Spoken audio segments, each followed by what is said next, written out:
Hello friends, welcome to Exampur. दोस्तों, मैं कुलजीत आज फिर आपका स्वागत करता हूं आपके एग्जामपुर में। दोस्तों, ये है द हिंदू एडिटोरियल डिस्कशन की क्लास। दोस्तों, ये क्लास यूपीएससी और पीसीएस जैसे एग्जाम्स के लिए इंपॉर्टेंट है। दोस्तों, इस क्लास में हम हिंदू में आने वाले एडिटोरियल को डिस्कस करते हैं। तो आज हमारे पास है जो एडिटोरियल, देखिए ये है जो हर देश का, जैसे इंडिया का अमेरिका के साथ, इंडिया का ऑस्ट्रेलिया के साथ, या किसी देश का किसी देश के साथ जो ट्रेड होते हैं, व्यापारिक एग्रीमेंट्स होते हैं, समझौते होते हैं, ये आर्टिकल उसके ऊपर है। लेकिन ये इंडिया को ध्यान में रखते हुए है, तो देखते हैं किस प्रकार थोड़ा सा ट्विस्ट है, तो देख लें। देखिए, वो बात कह रहे हैं कि देखिए बहुत ज़्यादा कॉस्ट है ट्रेड वॉल्स को ऊपर करने की। ट्रेड वॉल्स कैसे होती है? टैक्स बढ़ा दो किसी तरीके से, डायरेक्ट या इनडायरेक्ट, तो हमारा व्यापार में चीज़ें होती हैं, ऊपर नीचे होता है सिस्टम। तो कहते हैं दुनिया, इस वक्त जो दुनिया है इकोनॉमिकली इंटरकनेक्टेड है, और हमारी जो टेक्नोलॉजी है जो इनसेपरेबल वर्ल्ड को बना के रखी हुई है।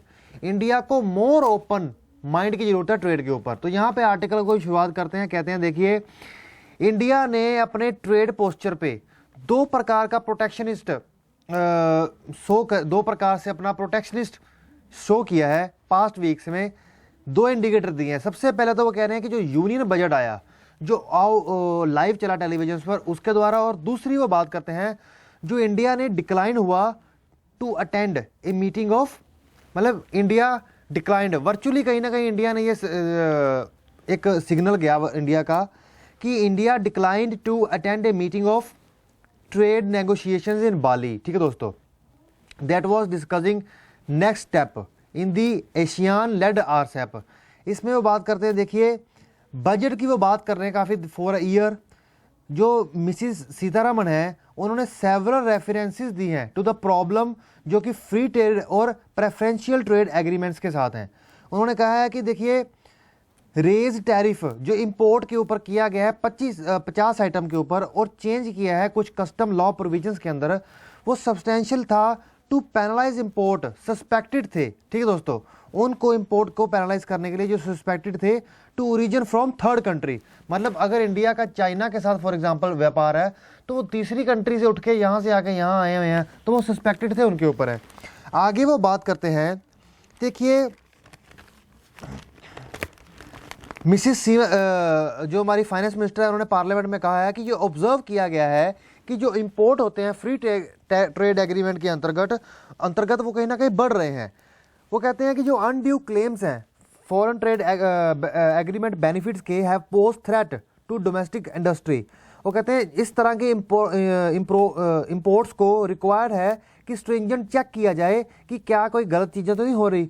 वो कहते हैं कि जो मोटिव है इंडियन इकोनॉमी को, इंडियन मार्केट को प्रोटेक्ट करने का डंपिंग से, जो कि खास करके चाइना से चीज़ों से होता है, वो परिणाम है ऑफ द चेंजेस जो कि पुट किए गए हैं इंडियन इंपोर्टर्स ऑन नोटिस, और डिस्करेज करना इंपोर्ट्स इन जनरल। वो कहते हैं कि जो एक न्यू चैप्टर है इनकॉर्पोरेट किया गया है एक्ट के अंदर।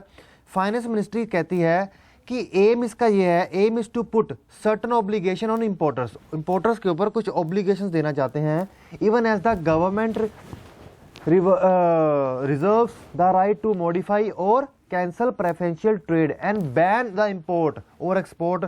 किसी गुड के कई कंट्री में आना है चाहे जाना है, बैन कर सकते हैं। आगे वो बात करते हैं कि राइस इन ट्रेड डेफिसिट में वो कहते हैं, देखिए ट्रेड डेफिसिट क्या होता है? अगर हमारा किसी देश के साथ व्यापार है, तो 100 चीज़ें अगर हम उससे खरीद रहे हैं और 50 बेच रहे हैं, तो हमारा 50 रुपया और भी तो उधर जा रहा है ना। तो वो कहते हैं कि जो ट्रेड डेफिसिट है, हमारा कमी है, उसकी वो बात करते हैं। देखिए कि गवर्नमेंट की जो प्रॉब्लम है फॉरेन ट्रेड एग्रीमेंट के साथ, वो एक की थीम रहा आरसेप से बाहर निकलने का। आरसेप के ऊपर हमने पूरे आर्टिकल किए हैं, कई दिन किए हैं, कि आरसेप एशिया और उनके साथ कुछ देशों का एक समूह था। ठीक है दोस्तों, तो उनसे बाहर रहने का सबसे बड़ा कारण रहा है गवर्नमेंट की प्रॉब्लम जो एफटीए के साथ रही। प्राइम मिनिस्टर नरेंद्र मोदी और मेंबर ऑफ हिज कैबिनेट ने बार बार कहा है कि जो राइज हुआ है trade deficit with partner countries जिनके साथ फ्री ट्रेड एग्रीमेंट्स हैं, गवर्नमेंट ने यह भी कहा है कि वो रिवाइव करेंगे उन सब एग्रीमेंट्स को, इन पर्टिकुलर उन ट्रेड एग्रीमेंट्स को जो कि साइंड किए गए थे 10 नेशंस के साथ, जो कि एशियन ग्रुपिंग के अंदर आते हैं। और जापान के साथ भी जो उनका कॉम्प्रिहेंसिव इकोनॉमिक पार्टनरशिप एग्रीमेंट है, और साउथ कोरिया के साथ भी जो कॉम्प्रिहेंसिव पार्टनरशिप एग्रीमेंट है, उनको भी दोबारा वो रीचेक करेंगे, उनको करेक्टली सिमेट्री में लाने के लिए दोबारा नेगोशिएट करेंगे उन देशों के साथ। वो कहते हैं कि ये कहना आसान है लेकिन करना मुश्किल है, यहाँ पे ये बात कर रहे हैं। यहाँ पे देखिए वो कहते हैं कि इंडिया ने एक कंप्लीट ब्रेक लिया है आरसेप से, और उनकी जो एब्सेंस है जो उन्होंने बाली मीटिंग से दिखाई है, इंडिकेट करती है कि वो उन्होंने डिटरमाइन कर लिया है कि वो नेगोशिएट करेंगे बायलैटरल ट्रेड एग्रीमेंट पर, ठीक है। वो कहते हैं हालांकि ये उन देशों के लिए शायद प्रायोरिटी ना हो, आरसेप उनके लिए प्रायोरिटी हो, उन देशों के लिए जिनके साथ ये बात कर रहे हैं।